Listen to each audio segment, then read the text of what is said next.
하나님의 말씀은 사도행전 4장 13절에서 22절까지입니다.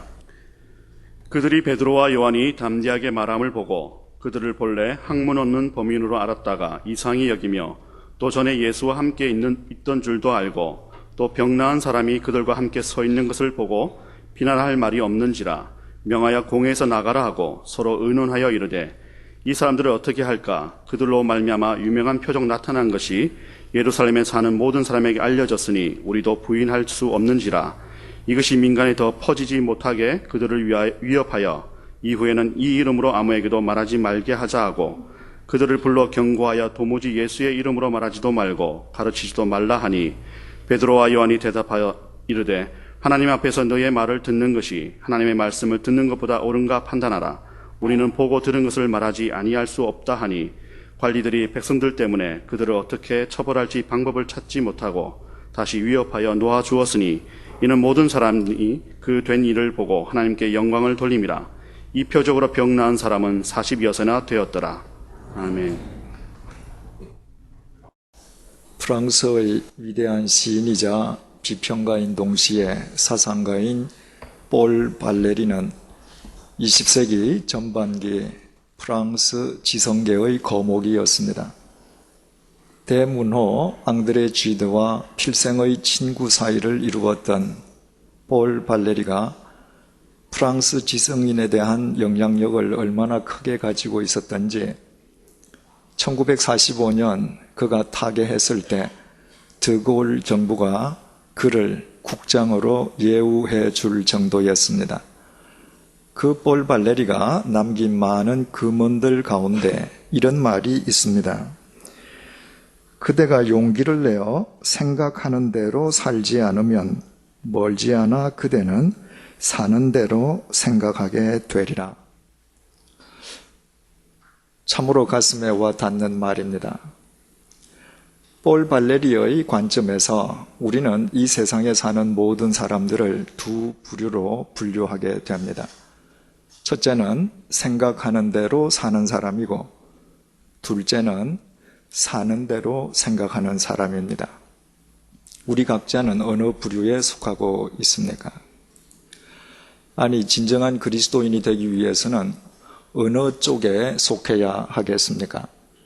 두말할 것도 없이 생각하는 대로 사는 쪽입니다. 하나님께서는 십계명 제7계명을 통해서 간음하지 말 것을 명령하셨습니다. 단지 욕구가 치솟는다는 이유만으로 자기 배우자에 대한 살인 행위와도 같은 간음을 조금도 거리끼지 않는 자는 타인과 불륜을 저지르는 악을 악으로 여기지 않는 악의 사고방식에서 벗어날 수가 없고 그렇게 살고 그렇게 생각해서는 단 한 번밖에 없는 인생을 망칠 수밖에 없기 때문입니다.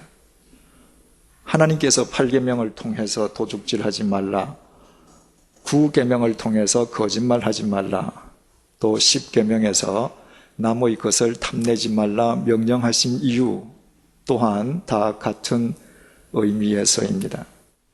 우리를 사랑하시는 하나님께서는 우리가 아무렇게나 살고 아무렇게나 생각하는 자가 아니라 용기를 내어서 하나님의 말씀 앞에서 바르게 생각하고 바르게 생각한 대로 바르게 사는 바른 사람이 되기를 원하시는 까닭입니다. 그래서 폴 발레리는 생각하는 대로 살지 아니하면 사는 대로 생각한다고 말하지 않고 그대가 용기를 내어 생각한 대로 살지 아니하면 머지않아 그대는 생각한 대로 살게 될 것이라고 말을 했습니다. 생각한 대로 살기 위해서는 반드시 용기가 필요하다는 의미입니다. 지난 시간에 사는 것도 쉽고 늙는 것도 어렵지 않지만 바르게 살고 바르게 늙는 것은 쉬운 일이 아니라고 했습니다. 가만히 있어도 24시간만 지나면 절로 하루를 산 셈이 되고 전혀 노력하지 아니해도 사람은 자연히 늙기 마련입니다. 사는 것도 늙는 것도 전혀 어렵지 않은데 왜 바르게 살고 바르게 늙는 것만은 어려울까요? 바르게 살고 바르게 늙기 위해서는 바른 생각이 먼저 선행되어야 합니다. 바른 생각 없이는 바른 삶이 결코 불가능합니다. 하지만 바른 생각만으로는 부족합니다. 바른 생각을 했다고 해서 그 생각이 절로 행동으로 연결되는 것은 절대로 아닙니다. 바른 생각이 바른 삶으로 연결되기 위해서는 반드시 용기가 수반되어야 하는데 대부분의 사람들이 이 용기를 주저하거나 꺼려하기에 바르게 늙고 바르게 사는 것이 어려운 일이 되어버리고 마는 것입니다. 여기에는 그리스도인이라고 해서 예외인 것은 아닙니다. 그리스도인치고 자기 삶의 현장에서 어떤 생각을 지니며 살아야 하는지 모르는 그리스도인들은 거의 없습니다. 그럼에도 그 생각대로 살지 못하는 것은 그 생각을 삶으로 실천하고자 하는 용기를 주저하거나 두려워하는 까닭입니다. 그것은 그리스도인조차 그 용기의 원천을 자기 자신이라고 착각하기 때문입니다. 한순간 불의와 타협하는 것으로 떼돈을 벌 수 있는 사람이 오직 자신의 신념과 의지만으로 불의의 유혹을 물리칠 수 있는 것은 쉬운 일이 아닙니다. 혹 한두 번 그것이 가능할는지는 모르지만 본래 타락한 본성을 지닌 인간이 일평생토록 초지일관하게 자기 신념으로 바르게 사는 삶을 지속한다는 것은 거의 불가능합니다. 하지만 우리 그리스도인에게는 그것이 가능합니다.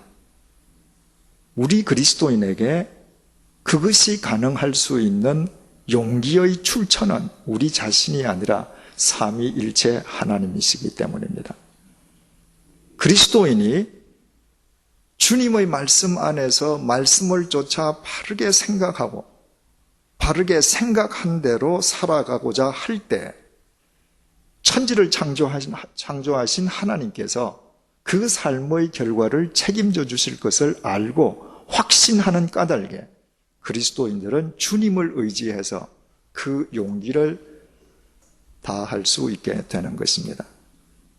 그래서 세상에서 가장 초라하고 볼품없고 연약해 보이는 그리스도인조차도 천하를 호령하는 장수보다 더 용기 있게 이 세상을 살아갈 수 있습니다.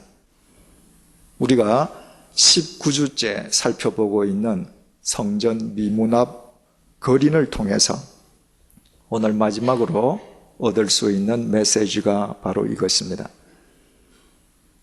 유대교 최고 의사 결정 기구이자 최고 법인인 산헤드린 의회는 안전뱅이를 일으키고 예수 부활을 가르쳤다는 이유로 두 사도를 구금하고 이튿날 그들을 법정에 피고로 소환했습니다. 엄히 다스리기 위함이었습니다. 그러나 오히려 두 사도의 당당한 답변 내용으로 인해서 유대교 최고 지도자들은 그들을 더 이상 비난할 말을 잃어버리고 말았습니다. 더욱이 두 사도가 부활하신 예수 그리스도께서 치유해 주셨다고 증언한 안전뱅이였던 거린이 두 사도의 증인으로 두 사도 곁에 서 있는 바에야 유대교 최고 지도자들은 두 사도를 달리 어찌할 도리가 없었습니다. 할 수 없이 유대교 최고 지도자들은 대책을 협의한 뒤에 두 사도를 위협해서 다시는 예수의 이름을 입에 담지도 못하도록 경고했습니다. 하지만 그들의 위협에 굴할 베드로와 요한이 아니었습니다. 두 사도는 도리어 하나님 앞에서 너희의 말을 듣는 것이 하나님의 말씀 듣는 것보다 옳은가 판단하라. 우리는 보고 들은 것을 말하지 않을 수 없노라고 그들을 질타했습니다. 베드로와 요한의 관점에서 볼 때 유대교 최고 지도자들은 단지 자신들의 이득을 위해서 하나님의 말씀을 이용하는 추악한 종교업자에 지나지 않았던 것입니다. 그리고 그 결과를 오늘 본문 21절이 이렇게 전해주고 있습니다. 관리들이 백성들 때문에 그들을 어떻게 처벌할지 방법을 찾지 못하고 다시 위협하여 놓아주었으니 이는 모든 사람이 그 된 일을 보고 하나님께 영광을 돌림이라. 달리 두 사도를 처벌할 뾰족한 방책을 찾지 못한 유대교 최고 지도자들은 헛일인 줄 알면서도 두 사도를 재차 위협하는 것으로 석방해 주었습니다. 본문 21절은 그 까닭을 그 된 일을 보고 많은 백성들이 하나님께 영광을 돌렸기 때문이라고 밝혀주고 있습니다. 여기에서 백성이란 하룻밤 사이에 부활하신 예수 그리스도께서 날 때부터 안전뱅이였던 거린을 치유해 주셨다는 소문을 밤사이에 들은 예루살렘 사람들을 포함해서 두 사도가 재판받는 법정에 참관한 방청객들을 의미하고 있습니다. 법정 안팎에 그 수많은 사람들의 눈과 귀가 시퍼렇게 살아있는 한 유대교 최고 지도자들은 아무리 두 사도가 미워도 함부로 판결을 굳게 할 수 없었던 것입니다. 물론 그들이 하나님께 영광을 돌린 것은 그들이 들은 소문과 아울러 재판을 받는 두 사도의 당당한 태도와 답변 내용으로 인함이었습니다. 그런데 본문 22절 말씀이 백성들이 하나님께 영광을 돌릴 수밖에 없었던 보다 구체적인 이유를 밝혀주고 있습니다. 이 표적으로 병 나은 사람은 40여세나 되었더라. 우리말 성경에는 번역이 빠져 있지만 헬라어 원문에는 이유를 나타내는 접속사 가르, 왜냐하면이 붙어 있습니다. 그 법정에 방청객으로 참석했던 많은 백성들, 그리고 소문을 들은 많은 백성들이 하나님께 영광을 돌렸는데, 왜냐하면 그 거린의 나이가 40여세나 되었기 때문이었습니다. 모든 백성들이 하나님께 영광을 돌렸던 가장 큰 이유가 40여세나 된 그 거린의 나이에 있었던 것입니다. 그 이유가 대체 무엇이었겠습니까?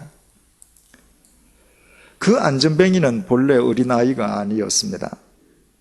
만약에 그가 어린아이였더라면 안전뱅이인 그 어린아이를 보고 사람들이 쟤는 다른 아이들에 비해서 발육이 다소 늦구나 이렇게 생각할 수도 있었을 것입니다. 그 안전뱅이는 청소년이 아니었습니다. 만약 그 안전뱅이가 청소년이었다면 일어서지 못하는 그를 보고 사람들은 계속 훈련을 거듭하면 일어서게 될지도 모른다고 생각했을 수 있습니다. 그러나 그 안전뱅이의 나이는 이미 40여세나 되었습니다. 40여세나 되었다는 것은 40세 이상이라는 의미입니다. 2000년 전 로마 제국 시대에 인간의 평균 수명이 40세 미만이었음을 감안하면 40여세나 된 그의 나이는 이미 평균 수명을 넘긴 나이였습니다.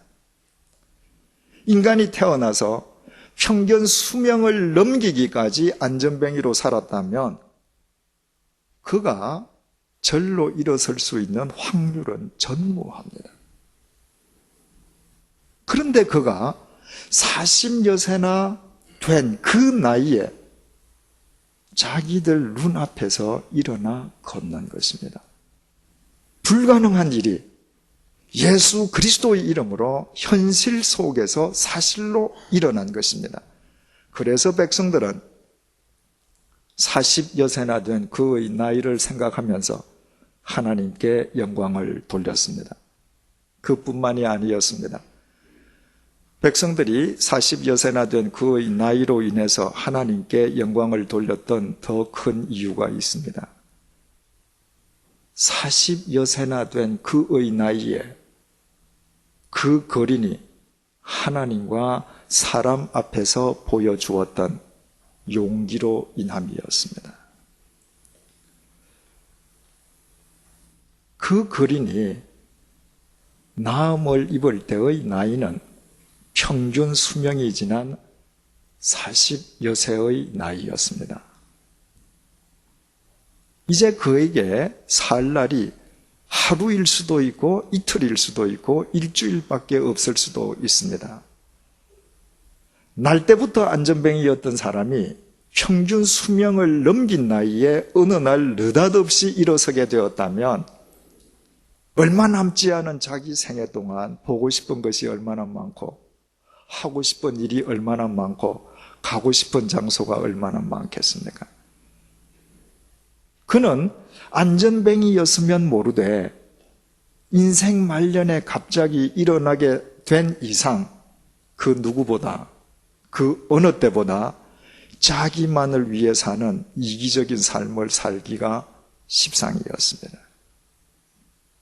그런데 그가 두 사도가 재판받는 산헤드린 법정에 나타난 것입니다. 예수 그리스도의 부활을 증언하는 두 사도의 증인이 됨으로 인해서 자신에게 어떤 위해가 가해져도 좋다는 용기 없이는 불가능한 일이었습니다. 그는 바로 어제 자신을 예수 그리스도의 이름으로 치유해 주었던 두 사도가 단지 예수 부활을 언급한다는 이유만으로 유대교 지도자 집단에 의해서 체포당하고 구금당하는 것을 자신의 눈으로 목격했습니다. 그렇다면 이 거리는 40여세나 되어서 겨우 새 생명을 얻은 만큼 산헤드린 법정에는 얼씬도 하지 말아야 합니다. 이미 2주 전에 말씀드린 바와 같이 두 사도가 예수 부활 운운 때문에 산헤드린 법정의 피고가 되었다면 예수 부활의 최대 수혜자인 자기 역시 그 법정에서 무사할 리가 없기 때문이었습니다. 그런데도 그는 예수 그리스도의 증인이 되기 위해서 두 사도의 증인이 되기 위해서 누구의 강요나 강압에 의해서가 아니라 자발적으로 그 법정에 출두했습니다. 40여세나 된 인생 벼랑 끝에서 겨우 새 생명을 얻은 지 하루가 채 되지 않았지만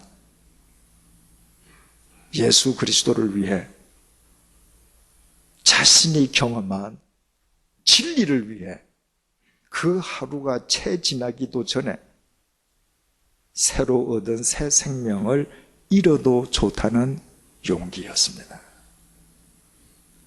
그래서 백성들은 40여세나 된 나이에 그 놀라운 용기를 보이는 그의 나이를 생각하며 하나님께 영광을 돌렸던 것입니다. 그렇다면 우리 그 거린에 대해서 좀 더 깊이 생각을 해보십시다. 그 거린은 이 세상에 태어난 이래 40여세가 되기까지 안전뱅이로 살던 사람이었습니다. 평생 안전뱅이로 살았다면 그의 생각 역시 안전뱅이의 사고방식을 탈피할 수 없었을 것입니다. 안전뱅이의 절망과 좌절, 자학 속에서 살고 또 그렇게 부정적으로 생각하며 살았을 것입니다. 그에게 밝고 긍정적인 생각이나 남을 배려하는 생각이란 거의 불가능했을 것입니다. 그런데 그가 예수 그리스도에 의해 치유함을 받은 뒤에 누구의 요청이 없었음에도 불구하고 예수 그리스도를 위해, 두 사도를 위해 자발적으로 산헤드린 법정을 찾았습니다. 예수 그리스도 안에서 그의 삶의 태도가 달라진 것입니다. 사는 대로 생각하던 사람이 생각하는 대로 살게 된 것입니다. 먼저 그의 생각이 새로워졌고, 새로워진 그의 생각이 그의 삶을 통해 드러나게 되었습니다. 폴 발레리의 표현을 빌린다면 용기를 다해 생각하는 대로 사는 사람이 된 것입니다. 어제까지 안전뱅이의 사고방식에 갇혀 살던 사람이 단 하루아침에 안전뱅이의 사고방식을 벗어 던진다는 것은 용기 없이는 불가능한 일입니다. 그 거린이 새로운 생각을 할 수는 있지만 평생 안전뱅이로 살았던 그가 새로운 생각대로 새로운 삶을 실행하며 산다는 것은 더더욱 용기를 필요로 하는 일입니다. 그런데 그 거린은 그 모든 일을 해내었습니다. 진정 용기 있는 사람이 된 것입니다. 그래서 바로 어제까지 거린이었기에 그 산헤드린 법정에서 적어도 외형적으로는 그의 몰골이 가장 초라하고 볼품 없었을 것이지만, 그러나 두 사도와 함께 그 거린은 산헤드린 법정 그 누구보다도 용기 있는 사람이었습니다. 그의 용기의 출처는 두말할 것도 없이 자신을 구원해 주신 예수 그리스도셨습니다.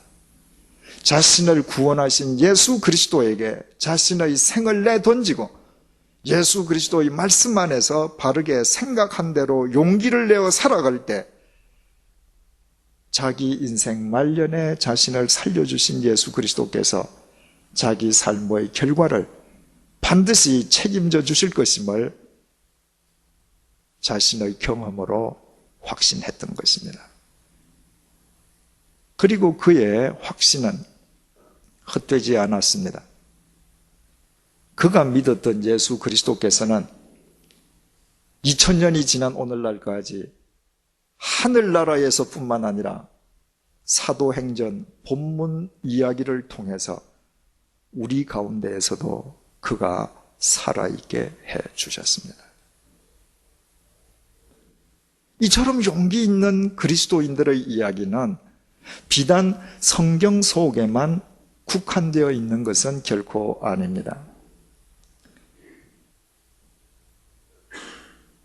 한국 교회사를 전공하는 이덕주 교수가 쓴 한국 교회 처음 이야기는 한국 교회 초기 시절 용기 있는 그리스도인이었던 우리 신앙 선조들의 이야기를 감동적으로 전해주고 있습니다. 예를 들면 1900년 초 강화읍 교회에 과부 교인인 김씨 할머니가 있었습니다. 자식도 없이 혼자 되었지만 남편이 남긴 재산이 적지 않아서 늙은 나이에도 복섬이란 이름의 몸종을 부리고 살았습니다. 김씨 할머니는 80이 넘어서 예수님을 영접하고 교회 생활을 하면서 한글을 깨우쳐서 혼자서 집에서도 성경을 읽게 되었습니다. 어느 날 혼자 집에서 마태복음 18장을 읽던 중에 18절 말씀에 이르러 더 이상 나아갈 수가 없었습니다. 진실로 너희에게 이르노니 무엇이든지 너희가 땅에서 매면 하늘에서도 매일 것이요 무엇이든지 땅에서 풀면 하늘에서도 풀리리라. 김씨 할머니는 이 구절을 자신에 대한 주님의 명령으로 받아들였습니다. 하나님께서 당신의 형상대로 창조하신 복섬이를 자신의 몸종으로 부리는 것은 자신이 땅에서 메어서는 안 될 것을 잘못 메고 있는 것으로 이해한 것이었습니다. 그 다음 주일 예배당에서 예배를 끝낸 뒤에 김씨 할머니는 전도사님과 교회 교인들을 자기 집으로 초청했습니다. 그리고 복섬이를 안방으로 불러들인 뒤에 좌중을 둘러보며 이렇게 말을 했습니다. 성경 말씀을 보니 우리 주인은 하늘에 계시고 우리는 다 같은 형제라. 어찌 내가 하나님 앞에서 사람의 주인 노릇을 할 수 있겠소? 내가 복섬이를 내 몸종으로 부리는 것은 매지 말아야 할 것을 땅에서 매는 것인즉 그러고서야 내가 어찌 하늘에서 푸는 하나님의 복을 받을 수 있겠소? 그와 동시에 김씨 할머니는 문갑에서 노비 문서를 꺼내어서 교인들과 복섬이가 보는 앞에서 불태웠습니다. 그리고 복섬이에게 선포했습니다. 복섬아, 너는 이제 예수 그리스도 안에서 자유인이다. 더 이상 내 몸종이 아니니 내 집에서 나가거라. 누구보다도 깜짝 놀란 복섬이가 울면서 제발 이 집에서 나가라고 하지만은 말아달라고 김씨 할머니께 매달렸습니다. 김씨 할머니는 결국 전도사님의 조언을 받아들여서 복섬이를 그날부터 자신의 양녀로 삼았습니다. 한순간에 종에서 그 집 양딸로 신분이 바뀐 복섬이는 김씨 할머니가 세상을 떠나기까지 친정 어머니 이상으로 그분을 지성으로 모셨고 늙음하게 뜻하지 않게 사랑하는 딸을 얻은 김씨 할머니는 예전보다 더욱 복섬이를 사랑했습니다. 그리고 그 이야기를 들은 마을 주민들이 예수 그리스도의 사람들이 되었으면 두말할 나위가 없습니다. 사람이 사람의 주인이 되어서 사람이 당연한 듯 사람을 종으로 부리는 기존 사고방식을 벗어 던지고 하나님 앞에서 복섬이나 자신이나 다 같은 하나님의 지체라는 생각을 삶으로 실천하는 것은 용기 없이는 불가능한 일입니다. 그런데도 김씨 할머니는 용기를 다해 생각한 대로 살았습니다. 그 할머니에게도 그 용기의 원천이 예수 그리스도이셨으면 말할 나위도 없습니다. 그 할머니의 예수 그리스도에 대한 믿음이 확고하지 않았던들 노비 제도가 엄연히 상존하던 그 시대에 태어날 때부터 자신과 다른 신분으로 태어났다고 평생 확신하며 살던 복섬이를 예수 그리스도의 이름으로 자기 딸로 맞아들일 수는 없었을 것입니다. 그리고 그 할머니가 자기 용기의 원천으로 삼았던 예수 그리스도께서는 그 할머니를 한국 교회 교인들이 어떤 믿음으로 살아가야 할지 우리의 표상으로 영원히 세워 주셨습니다. 지금부터 100여 년 전 한국 초대교회 우리 신앙 선조들은 그처럼 용기를 다해 생각하는 대로 살아가는 용기 있는 신앙인들이었습니다. 그리고 그분들의 신앙의 용기에 의해 어둠에 묻혀 있던 이 땅의 역사가 모든 면에 걸쳐 새로운 전기를 맞게 되었음은 주지의 사실입니다. 그렇다면 선교 100년의 믿음과 정신을 계승하기 위해 세워진 100주년 기념교회를 이루고 있는 우리들이 이 시대에 해야 할 일이 무엇인지 자명해졌습니다.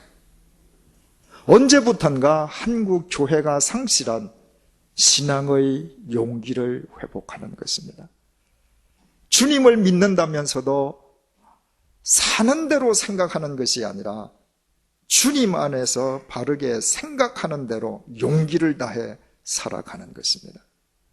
우리 주 예수 그리스도께서는 사는 대로 생각하는 사람이 아니라 용기를 다해 생각하는 대로 사는 자를 통해 당신의 역사를 이 땅에 이루어 가십니다. 서두에 말씀드린 볼 발레리의 금언 중에 이런 말도 있습니다. 바람이 분다. 살아야겠다. 바람이 불지 않는다. 그래도 살아야겠다. 참으로 의미심장한 말입니다. 바람이 불든 불지 않든, 다시 말해 나의 상황이 어떻게 변화되든 상관없이 사는 대로 생각하는 것이 아니라 용기를 다해 생각하는 대로 살겠다는 의미입니다. 바로 이것이야말로 본문 속 안전뱅이였던 거린의 심정이지 않겠습니까? 그가 40여세나 되어 주님으로부터 새 생명을 얻은 만큼 그에게 남겨진 날이 하루이든 이틀이든 바람이 불든 말든 상관없이 그는 계속해서 용기를 다해 그리스도 안에서 생각하는 대로 살아가려고 애쓰지 않았겠습니까? 주님을 쫓는 우리 역시 이와 같은 삶을 살아야 되지 않겠습니까?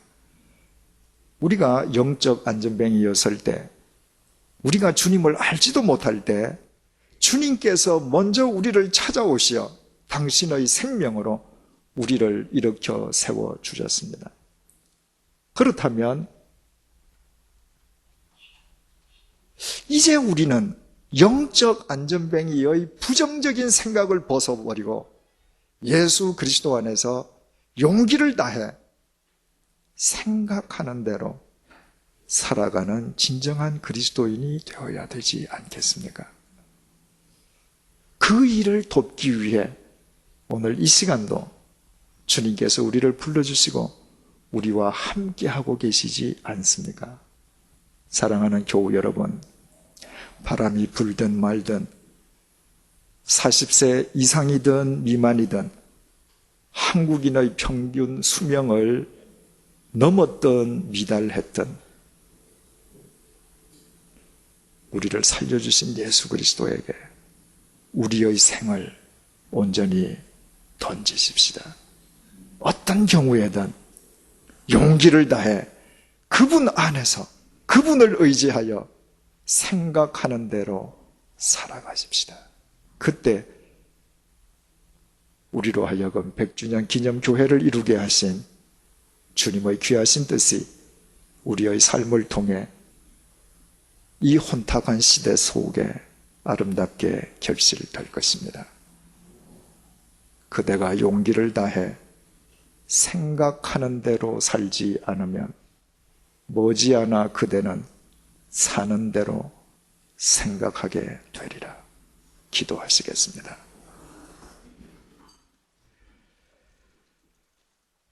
영적 안전뱅이였던 우리를 주님께서 이미 오래전에 일으켜 주셨건만 우리는 그동안 여전히 영적 안전뱅이의 부정적인 사고방식에서 벗어나지 못했습니다. 그 결과 우리가 주님을 믿는 그리스도인임에도 이 어두운 세상을 밝히고 맑히는 빛과 소금이 되지는 못했습니다. 그런데도 우리를 포기하시지 않으시고 이 시간에도 주님께서 우리와 함께 계심을 진심으로 감사드립니다. 한 번밖에 없는 인생을 더 이상 허망하게 탕진하는 어리석음에서 벗어나게 도와주옵소서. 우리와 함께 계시는 주님을 온전히 의지하게 하여 주옵소서. 나의 코끝에서 생명이 멎는 순간 나를 책임져 주실 유일한 구원자이신 주님께 우리의 생을 던지게 하여 주옵소서. 바람이 불든 말든 40세 미만이든 이상이든 평균 수명을 이미 넘었든 아니든 어떤 상황 속에서든 아무렇게나 사는 대로 생각하는 것이 아니라 주님 안에서 용기를 내어 바르게 생각하고 바르게 생각한 대로 살아가는 용기 있는 그리스도인이 되게 하여 주옵소서. 믿음은 용기요, 용기의 원천은 우리 자신이 아니라 길이요 진리요 생명이신 예수 그리스도이심을 잊지 말게 도와주옵소서. 그리하여 우리로 하여금 선교 100년의 믿음과 정신을 계승하게 하신 주님의 귀하신 뜻이 우리의 삶을 통해 이 시대의 역사 속에 아름답게 결실되게 하여 주옵소서. 예수님의 이름으로 기도드립니다. 아멘.